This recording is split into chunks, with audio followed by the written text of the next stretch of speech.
সাংবাদিক বন্ধুগণ, আমরা আজকেও বিশেষ পরিস্থিতিতে আপনাদের সামনে এখানে হাজির হতে বাধ্য হলাম। গতকাল অধিবেশন শেষে এক দফা আপনাদের সাথে আমরা এখানে মিলিত হয়েছিলাম এবং কালকের ধারাবাহিকতায় আজকের এখানে আসা। কিছু বিষয়ে কালকে আমাদেরকে আপনারা জিজ্ঞেস করেছিলেন। আমরা বলেছিলাম যে কষ্ট করে ধৈর্য ধরে আগামীকাল পর্যন্ত আপনারা অপেক্ষা করবেন। আপনারা সে অপেক্ষা করেছেন এবং এখানে উপস্থিত আছেন। আমি সংসদে বিরোধী দলের সকলের পক্ষ থেকে আপনাদেরকে আন্তরিক কৃতজ্ঞতা এবং ধন্যবাদ জ্ঞাপন করছি। আজকের বিষয়টি আমাদের কারো কোনো দলীয় বিষয় নয়, এটি জাতির অতি গুরুত্বপূর্ণ বিষয়। আমরা সবাই জানি, বিশেষ প্রেক্ষাপটে দীর্ঘ 15.5 বৎসরের ফ্যাসিবাদী শাসনের পর সীমাহীন ত্যাগ এবং কুরবানির মাধ্যমে অসংখ্য তরুণ যুবক, ছাত্র ছাত্রী, শিশু, শ্রমিক, ব্যবসায়ী জনতা জীবন দিয়ে এই পরিবর্তনটা এনে দিয়েছেন এবং বিগত 24শে জুলাইয়ে অসংখ্য মানুষ পঙ্গুত্ব বরণ করেছেন, কষ্ট স্বীকার করেছেন। এই সব কিছুর বিনিময়ে 5ই আগস্ট যে পরিবর্তন এসেছিল, সেই পরিবর্তনের পরে নিঃসন্দেহে সাংবিধানিক শূন্যতা তৈরি হয়। 5 আগস্ট জাতির উদ্দেশ্যে 2টা ভাষণ আপনারা শুনেছেন। একটা শুনেছেন বিকাল 3:45টায়। এই ভাষণটা দিয়েছিলেন বর্তমান সেনাপ্রধান। আর একটা ভাষণ আপনারা শুনেছেন সম্ভবত রাত্রে 12:15টায়। এটি দিয়েছিলেন বাংলাদেশের রাষ্ট্রপতি জনাব শাহাবুদ্দিন আহমদ। 2 ভাষণের সাক্ষী বাংলাদেশের সমস্ত মানুষ এবং বিশ্ববাসী। সেই দিন পট পরিবর্তনের পর প্রধান রাজনৈতিক দলের নেতৃবৃন্দ আর সিভিল সোসাইটির 2-1 সদস্য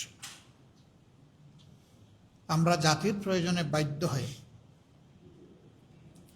বঙ্গভবনে বসেছিলাম। প্রেসিডেন্ট স্পষ্টভাবে বলেছিলেন আমাদের প্রশ্নের জবাবে, তিনি সাবেক প্রধানমন্ত্রীর পদত্যাগপত্র পেয়েছেন। আমরা জিজ্ঞেস করেছিলাম আপনি মঞ্জুর করেছেন কিনা। তিনি বলেছেন মঞ্জুর করেছেন। এর প্রেক্ষিতে আমরা চেয়েছিলাম বাংলাদেশ দ্রুত নিয়মতান্ত্রিক এবং গণতান্ত্রিক শাসনের দিকে ফিরে আসুক। আমরা কিছু পরামর্শ দিয়েছিলাম এবং আমরা এও বলেছিলাম যে গণঅভ্যুত্থান আর বিপ্লব যাই বলি, এখানে নেতৃত্বের মূল জায়গাটায় তরুণ, যুব সমাজ, ছাত্র সমাজ ছিল।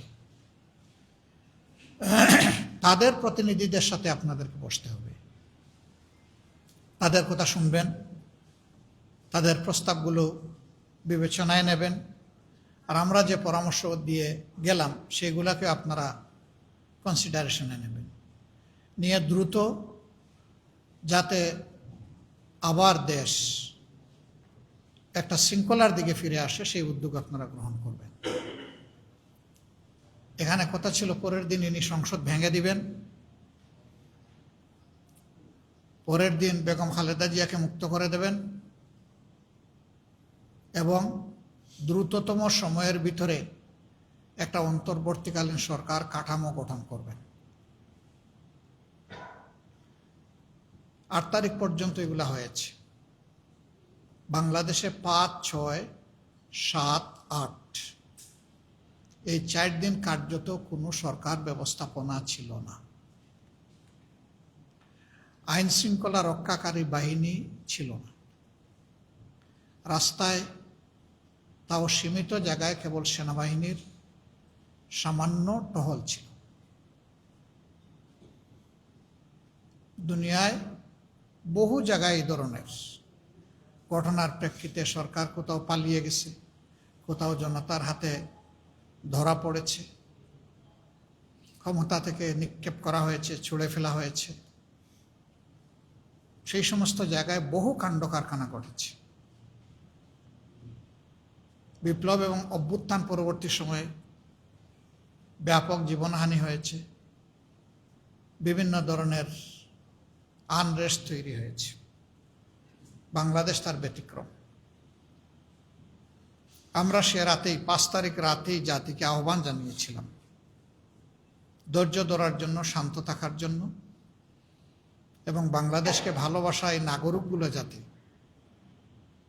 আইন শৃঙ্খলা ফিরিয়ে আনার ক্ষেত্রে ভূমিকা পালন করেন স্বপ্রণোদিত হয়ে আমরা আহ্বান জানিয়েছিলাম।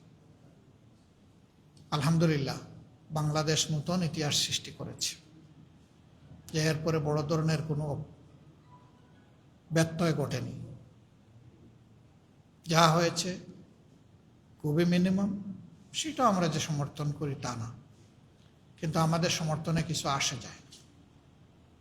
যারা করেছে তারা কেউ আমাদেরকে জিজ্ঞেস করে এগুলা করে, তবে এইগুলাকে সামাজিকভাবে কেউ প্রশ্রয় দেয় নাই, যার কারণে খুব দ্রুত সময় এগুলো বন্ধ হয়ে গেছে, খুব মিনিমাম।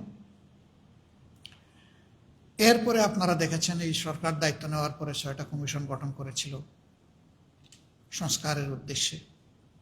এই 6 কমিশন যথারীতি সরকারের কাছে তাদের রিপোর্ট পেশ করে নির্দিষ্ট সময়সীমার ভিতরে। তারপরে সরকার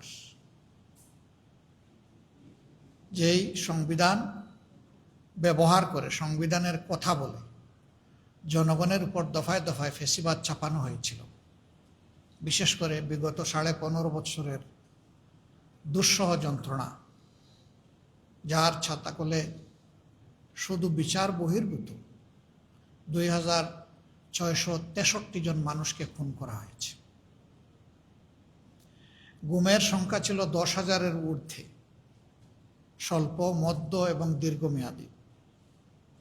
এখনো ফিরে আসেননি আপনজনের কাছে এই সংখ্যাটা 250-এর ঊর্ধ্বে। তাদের কোনো হদিস নেই, তাদের আপনজনরা জানে না তারা কোথায় আছে। আয়নাগর নামক কুখ্যাত ডিটেনশন সেন্টার তৈরি করা হয়েছিল, তার একটা প্রোটোটাইপ জুলাই মিউজিয়ামে স্থান পেয়েছে। সেখানে গেলে ওটা দেখা যাবে। আয়নাগরে যারা ছিলেন তারা ভিজিট করে সাক্ষী দিয়েছেন যে ওরকমই তারা ছিলেন। আনথিঙ্কেবল, ভাবা যায় না। কবরের মতো একটা জায়গায় বের হওয়ার কোনো উপায় নেই, আলো বাতাস নেই। দিন রাত, সপ্তাহ, মাস, বৎসর গড়িয়ে কেউ 8.5-9 বৎসর পর্যন্ত ওখানে থাকতে বাধ্য করা হয়েছে। এবং তাদের আপনজনরা জানতেন না যে তারা জীবিত না মৃত, তারা কোথায় আছে। এই সংস্কৃতির জন্ম হয়েছে সংবিধানের দোহাই দিয়ে। এই জন্য অতি গুরুত্বপূর্ণ হয়ে পড়েছিল সাংবিধানিক বা সংবিধানের যে কাঠামোগুলো এই ফেসিবাদকে সমর্থন দিয়েছে, সুযোগ তৈরি করে দিয়েছে ব্যবহার করা, তার একটা বড় ধরনের সংস্কার সাধন করা। যখন সংস্কার কমিশন গঠন করা হলো কনসেনসাসের জন্য, তখন এখানে বাংলাদেশের গুরুত্বপূর্ণ সকল রাজনৈতিক দল অংশগ্রহণ করেছেন। আমরা ছোট বড় বলে কাউকে দেখি না, আমরা বলবো সম্মানের সাথে গুরুত্বপূর্ণ সকল রাজনৈতিক দল। সেখানে দিনের পর দিন, সপ্তাহের পর সপ্তাহ, মাসের পর মাস সেখানে আলোচনা হয়েছে, এবং সেই আলোচনার লাইভ কাস্ট আপনারাই করেছেন। মিডিয়ার সুবাদে সারা দেশবাসী এগুলো জানতে পেরেছে, কে কি ভূমিকা রেখেছেন, কে কি কথা বলেছেন, সবগুলা জনগণের কাছে আছে। শেষ পর্যন্ত তার কনক্লুশনে এসে একটা সনদ তৈরি হলো। এই সনদে গুরুত্বপূর্ণ সকল দলই স্বাক্ষর করলো, আজকের বিরোধী দলে যারা আমরা আছি এবং সরকারি দলে যারা আছে। এখানে সবাই আমরা সিগনেটরি ছিলাম। নির্বাচন সংক্রান্ত বিষয়ে একটা প্রেসিডেন্সিয়াল অর্ডারের মাধ্যমে সংসদ নির্বাচনের পাশাপাশি গণভোটেরও নির্দেশ দেওয়া হলো। এই নির্দেশটাও সরকারি দল বিরোধী দল আমরা সবাই গ্রহণ করলাম।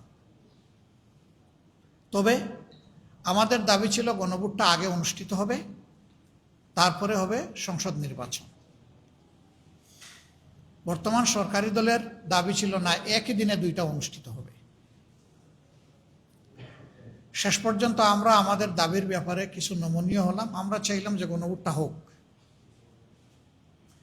এবং এইখানে লক্ষণীয় বিষয়, সরকারি দলেরই কনসেনসাস কমিশনে যিনি নেতৃত্ব দিয়েছেন তিনিই কিন্তু গণভোটের প্রস্তাবটা উত্থাপন করেছেন সংস্কার কমিশন। বাকি সবাই আমরা সমর্থন করেছি। কাজেই গণভোট আমরা সবাই চাইলাম, সরকারি দলও চাইল, আমরাও চাইলাম।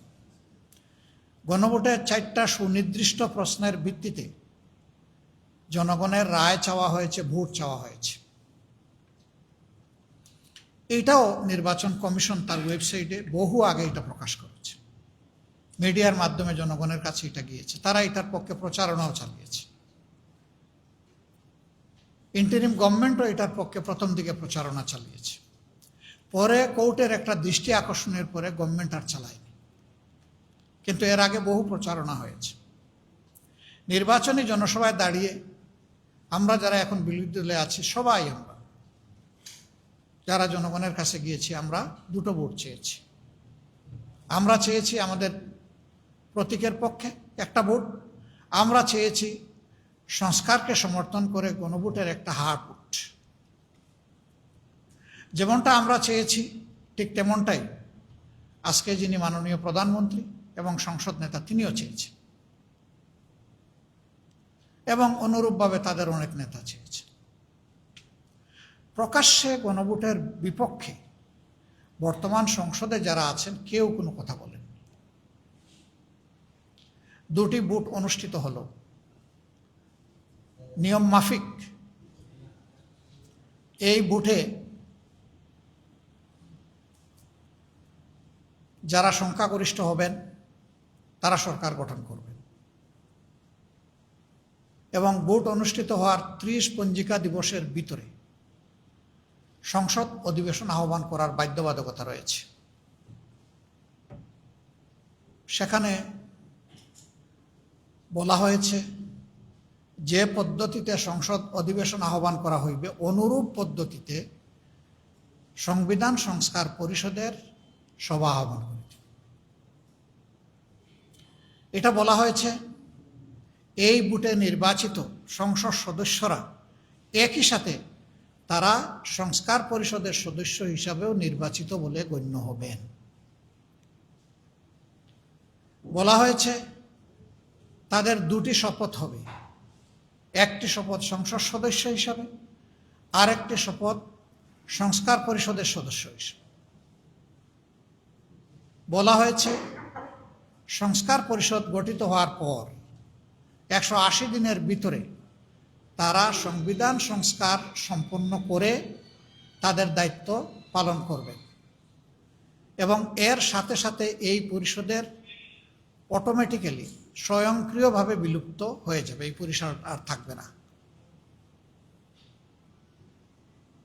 আমরা ইলেকশনের দিন পর্যন্ত একই অবস্থানে সবাই ছিলাম, কিন্তু ফল প্রকাশের পরে যখন সংসদ সচিবালয় থেকে আমাদেরকে 2টা শপথের জন্য আমন্ত্রণপত্র পাঠানো হলো, আমরা সেই মোতাবেক আমাদের যে সময় স্লট ছিল আমরা হাজির হলাম। আমরা প্রথমে সংসদ সদস্য হিসাবে শপথ নিলাম যেভাবে লেখা ছিল, এরপরে আমরা শপথ নিলাম সংস্কার পরিষদের সদস্য হিসেবে। আমাদের আগে শপথ নিলেন সরকারি দলের সম্মানিত সদস্যবৃন্দ, কিন্তু তারা একটা শপথ নিলেন আর একটা নিলেন না। তারা সংসদ সদস্য হিসাবে নিলেন, সংস্কার পরিষদের সদস্য হিসাবে নিলেন না। যে বাধ্যবাধকতাটা ছিল যে শপথ গ্রহণের বা গেজেট প্রকাশের, শপথ গ্রহণ না, গেজেট প্রকাশের 30 পঞ্জিকা দিবসের উপরে ভিতরে ওই সংস্কার পরিষদের সভা আহ্বান করতে হবে, সেটা আর করা হলো না। কে করবে? সংবিধান অনুযায়ী এই কাজটা করবেন প্রেসিডেন্ট। কিভাবে করবেন? তাকে লিখিত অনুরোধ জানাবেন, যিনি সরকার গঠন করে প্রধানমন্ত্রী হবেন তিনি। তাহলে দুইটা সভায় আহ্বান করা হবে তার লিখিত অনুরোধের প্রেক্ষিতে। আমরা যখন দেখলাম যে এই সভা আহ্বান করা হচ্ছে না, এবং লক্ষণীয়ভাবে সভাটা আহ্বান করা হলো সময়ের শেষ প্রান্তে গিয়ে, 12 ফেব্রুয়ারি ইলেকশন হলো, সভা আহ্বান করা হলো 12 মার্চ। ফেব্রুয়ারি মাস 28 দিনে হওয়ার কারণে আমরা 15 তারিখ পর্যন্ত একটা সুযোগ পেলাম, যেহেতু গেজেট প্রকাশ হয়েছিল 13 ফেব্রুয়ারি। আমরা সেদিনেই যখন দেখলাম যে জনগণের রায় অগ্রাহ্য হয়ে যাচ্ছে, বিবেচনায় নেওয়া হয়নি, তখন আমরা পয়েন্ট অফ অর্ডারে আমি বিরোধী দলের দায়িত্বশীল নেতা হিসেবে দাঁড়িয়ে কথা বলেছি। আমি সুযোগ চেয়েছি, মাননীয় স্পিকার আমাকে সুযোগ দিয়েছে। বিষয়টা উত্থাপন করার পরে আমরা আমাদের উদ্বেগের কথা, আমাদের দাবির কথা জানানোর পরে মাননীয় স্পিকার আমাদেরকে নোটিশ দিতে বলেন। আমরা সেই নোটিশটি দেই 3য় কর্মদিবসে, অর্থাৎ 29 তারিখ। এবং সেই নোটিশ সেদিন মাননীয় স্পিকার মহোদয় ছিলেন না, তার স্ত্রীর বিয়োগজনিত কারণে, ইন্তেকালজনিত কারণে ডেপুটি স্পিকার মহোদয়, তিনি স্পিকারের দায়িত্ব পালন করেছেন। তিনি এই নোটিশটি আমলে নেন, বিভিন্ন বাধার মুখেও। আমলে নিয়ে আলোচনার জন্য ধার্য করা হয় 31 তারিখ, দিবসের শেষ আলোচ্য বিষয় হিসাবে 2 ঘন্টার জন্য এ বিষয়ের উপরে আলোচনা হবে। এ দিনটি ছিল গতকাল। আমরা আলোচনায় সূত্রপাত করেছি, যেহেতু নোটিশটা আমাদের মাননীয় স্পিকার প্রথমে আমার সময় দিয়েছেন, আমি বিষয়টা শুধু উত্থাপন করেছি, মূল বিষয়ে আমি ঢুকিনি। এরপরে আমাদের অনুরোধে তিনি সময় সমানে দিয়েছেন। আমাদের পক্ষে যারা কথা বলার তারা তাদের যুক্তি কথাগুলা তুলে ধরেছেন, সরকারি দলও তুলে ধরেছে। সরকারি দলের পক্ষ থেকে অসঙ্গত কিছু কথা এসেছে, তার প্রতিবাদ আমাদের যারা কথা বলেছেন তারা করেছেন। আর কিছু জিনিসের প্রতিবাদ আমরা করতে পারি, কারণ শেষ বক্তা ছিলেন সরকারি দল থেকে মাননীয় আইনমন্ত্রী। তিনি একটা ভুল তথ্য দিয়ে জাতির সামনে কথা বলেছেন। এটি ছিল এর আগে স্বরাষ্ট্রমন্ত্রী জনাব সালাউদ্দিন আহমদ, তিনি বক্তব্য রেখেছেন। তার বক্তব্যে অনেক কথাই তিনি বলেছেন, কিছু কথা আমরা জবাব দিয়েছি, আর একটা প্রস্তাব তিনি দিয়েছিলেন। তিনি প্রস্তাব দিয়েছিলেন যে ওনারা জুলাই সনদ অক্ষরে অক্ষরে বাস্তবায়ন করবেন। এটা হবে একটা বিশেষ কমিটি গঠনের মাধ্যমে, সংসদীয় বিশেষ কমিটি, সংবিধান সংশোধনের উদ্দেশ্যে। আমরা বলেছিলাম যে জনগণের কাছে যে গণভোটের জন্য রায় চাওয়া হয়েছে, সেখানে সংবিধান সংশোধনের জন্য রায় চাওয়া হয়নি। রায়টা চাওয়া হয়েছে সংবিধান সংস্কারের জন্য। জনগণ যে রায়টা দিয়েছে আমরা ওইটার পক্ষেই দাঁড়িয়েছি। কাজেই এখানে সংবিধান সংশোধন সংক্রান্ত কোনো কমিটি এখানে অপ্রাসঙ্গিক। যদি সদিচ্ছা নিয়ে তারা এই প্রস্তাব দিয়ে থাকেন, তাহলে এটা এই সংস্কার সংক্রান্ত বিষয় হবে।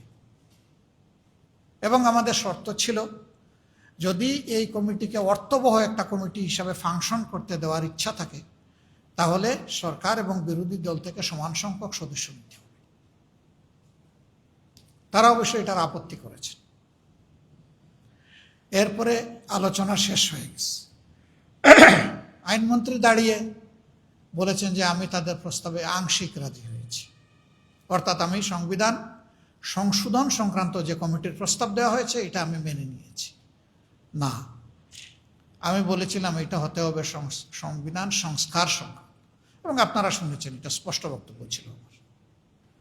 আমাকে মিসকোট করার কারণে মাননীয় স্পিকার যখন বিষয়টা সমাপ্তির দিকে গেলেন, আমি বলেছিলাম যে আমার কৈফিয়ত আছে, আমাকে সুযোগ দেওয়া হোক। স্পিকার মহোদয় বললেন, আজকে যেহেতু কর্মঘণ্টা যা নির্ধারিত ছিল শেষ হয়ে গেছে, আপনার কথা থাকলে কালকে শুনবো, আপনি বলতে চাইলে। যথারীতি সংসদের কার্যপ্রণালী বিধি অনুযায়ী এই ধরনের কোনো বিষয় থাকলে প্রশ্নোত্তর পর্ব শেষ হওয়ার পরে এটাতে আসা যায়। আমি সেভাবেই দাঁড়িয়েছি আজকে, এবং তিনি আমাকে সুযোগ দিয়েছেন। সুযোগ দেওয়ার পরে আমি তার কাছ থেকে ক্লিয়ার জানতে চাইলাম, আলোচনা তো হলো, সিদ্ধান্ত কি? আপনারা শুনেছেন, আমি প্রথমে যে সঠিক তথ্য দেননি আইনমন্ত্রী সেটা আমি বলেছি, ওইটার প্রতিবাদ করেছি। এরপরে আমি জানতে চেয়েছি যে এটার স্পষ্ট কি পাইলাম আমরা এখান থেকে। তিনি কিছু রেফারেন্স টেনে অতীতের এই মুলতবি প্রস্তাবের কি অবস্থা হয়েছে সেটা উনি বর্ণনা করে মাত্র 3টা প্রস্তাব গৃহীত হয়েছিল বলে সংসদকে তিনি অবহিত করে বললেন যে এই প্রস্তাবটাও গ্রহণ করা হয়নি, এটা আলোচনার মাধ্যমে শেষ হয়েছে। আমরা তখন বললাম যে আমরা তো সংকটের প্রতিকার চেয়েছিলাম, সংকট সৃষ্টি করতে এখানে আসিনি।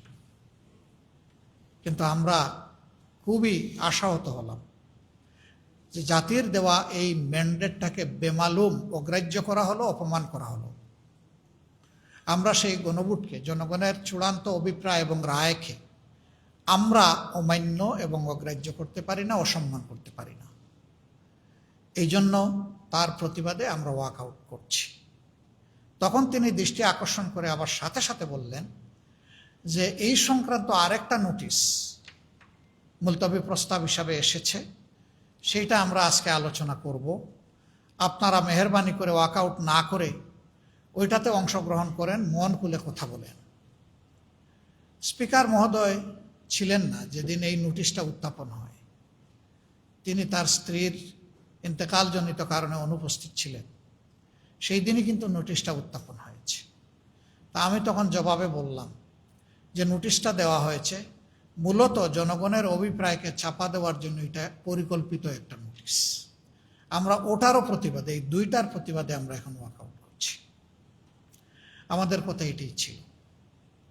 আমরা খুবই বিস্মিত, আহত, মর্মাহত।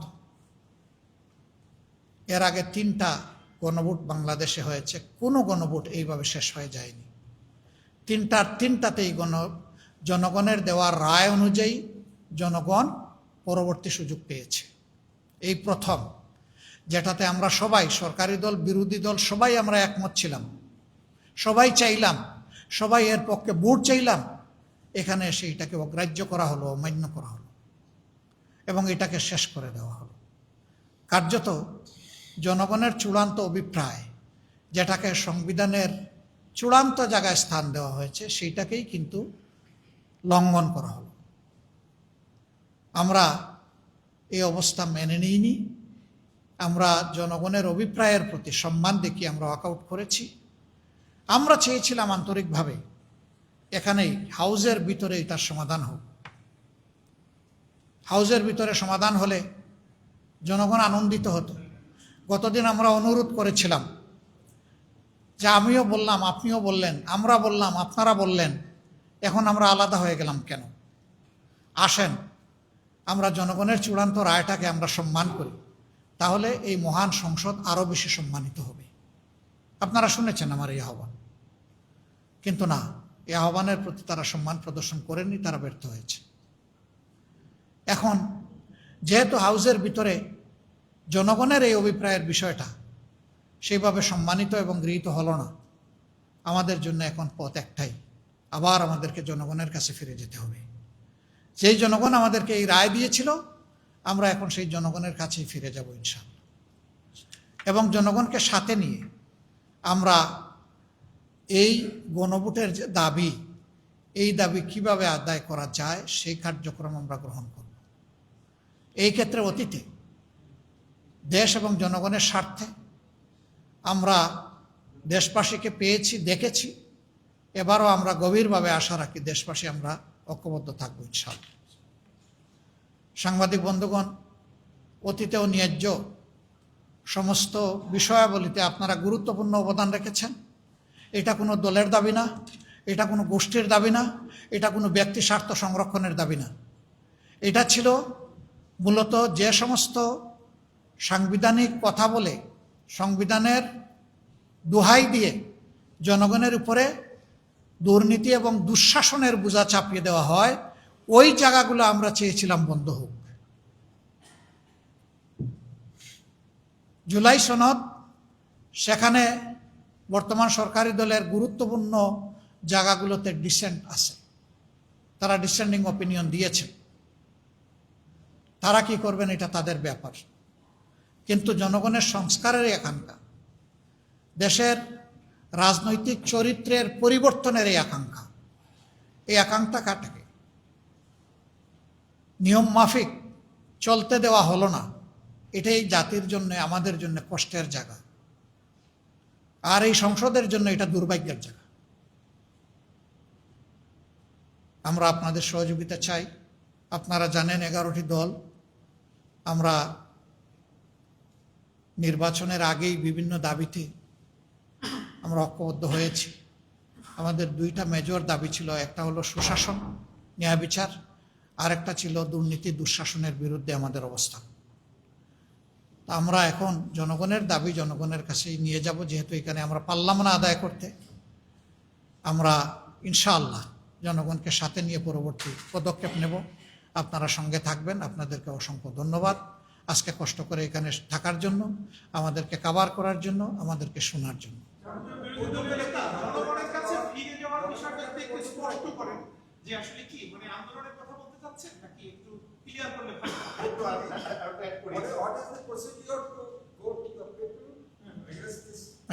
Same question.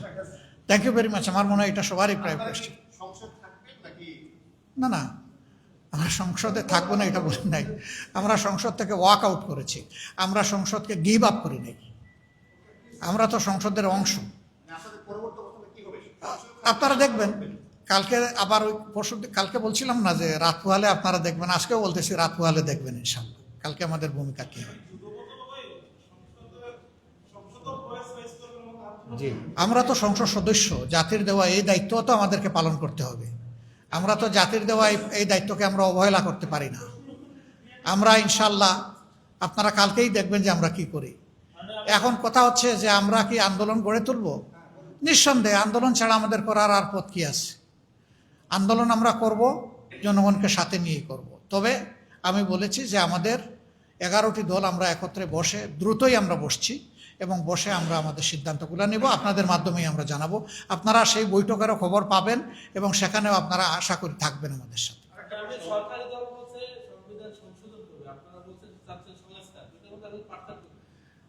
আচ্ছা, সংস্কার আর সংবিধান সংশোধন যদি একই জিনিস হইতো তাইলে কি কোনো ডিভিশন এখানে হতো? সহজ কথা তো।